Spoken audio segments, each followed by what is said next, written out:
ఖమ్మం జిల్లా సత్తుపల్లిలో doctor BR Ambedkar 135వ జయంతి వేడుకలు ఘనంగా నిర్వహించారు. ఈ కార్యక్రమంలో ప్రముఖ న్యాయవాది తెల్లూరి ఆడమ్స్ పాల్గొన్నారు.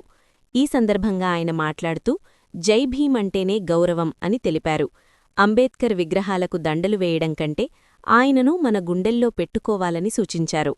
అంబేద్కర్ బోధించిన ఆలోచనలు గ్రామీణ ప్రాంతాల వరకు చేరేలా ఇలాంటి అవగాహన నిర్వహించాల్సిన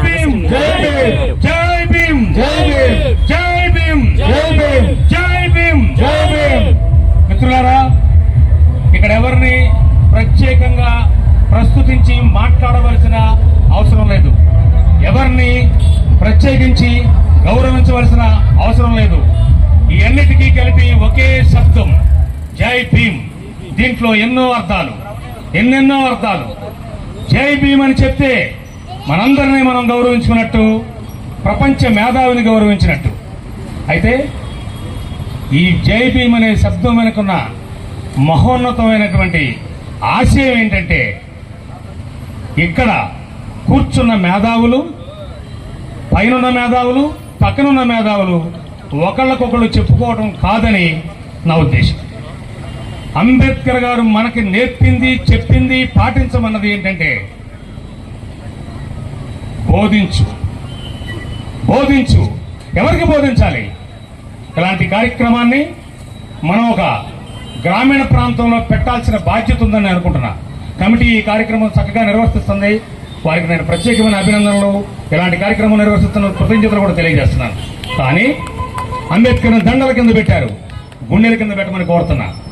దండల కింద కాదు, దండం వేసి దండం పెట్టి తెల్లారని మర్చిపోయే వ్యక్తి కాదు అంబేద్కర్. మనం ఒక్కడి కోసం పుట్టలేదు, మన ఒక్కడి కోసం పనిచేయలేదు. ఈ దేశంలో ఉన్న ప్రతి వ్యక్తి కోసం పనిచేశాడు.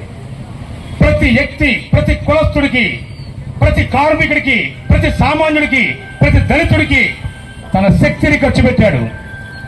అత్యంత శ్రమించి కష్టపడి తన ఆరోగ్యాన్ని కూడా పాడు చేసుకుని అతి పిన్న వయసులో మరణించాడు. ఇంకో 25-30 ఏళ్ళు ఆరోగ్యం కాపాడుకుని బతుకుంటే మన భవిష్యత్తులు ఇంకా ఉజ్వలంగా ఉండేయని ఈ సందర్భంగా నేను తెలియజేస్తాను. ఇకపోతే పెద్దలు చాలా మంది ఉన్నారు, వేదిక ముందు కూడా చాలా మంది పెద్దలు ఉన్నారు. మాట్లాడే సమయం తక్కువగా తీసుకోవాలనే ఉద్దేశంతోనే నేను ఇంకా చెప్పాల్సిన విషయాలను వదిలేస్తున్నా. ఒకటైతే చెప్పదలుచుకున్నా, అంబేద్కర్ వ్యవస్థ, వ్యవహారం, సిద్ధాంతం ఈ ఒక్కరోజుది కాదు. మనం ప్రతిరోజు చేయాల్సింది, ప్రతి నిమిషం చేయాల్సింది. ఎవరైతే సప్రెస్డ్, డిప్రెస్డ్ క్లాస్ మీకు కనపడితే వాళ్ళని ప్రేరేపించాలా, వాళ్ళకి చెప్పాలా, ప్రతి చోట వాళ్ళని ముందుకు నడిపించే మార్గాన్ని తీసుకోవడమే మనకు అంబేద్కర్ గారు ఇచ్చిన బాధ్యత. ఆ బాధ్యతను మనం అందరం పాటిద్దామని, అవకాశం ఉంటే ఈ కమిటీ ప్రతి సెకండ్ సాటర్డే ఏదన్నా ఒక పల్లెటూరులో అంబేద్కర్ గురించి ఒక చిన్న మీటింగ్ పెట్టాలని, ప్రతి నిత్యం అంబేద్కర్ గురించి బోధించాలని, అదే మన నిజమైన బాధ్యతని తెలియపరుస్తూ అలాంటి కార్యక్రమం చేపడితే ప్రతి నెల అయ్యే ఖర్చు నేను ఒక్కనే భరిస్తానని మీకు తెలియపరుస్తున్నాను. ఎందుకంటే చెప్పడానికి చాలా ఉన్నా కూడా పెద్దలు ఇచ్చిన సమయాన్ని ఉపయోగించుకుని సెలవు తీసుకుంటున్నా. Thank you.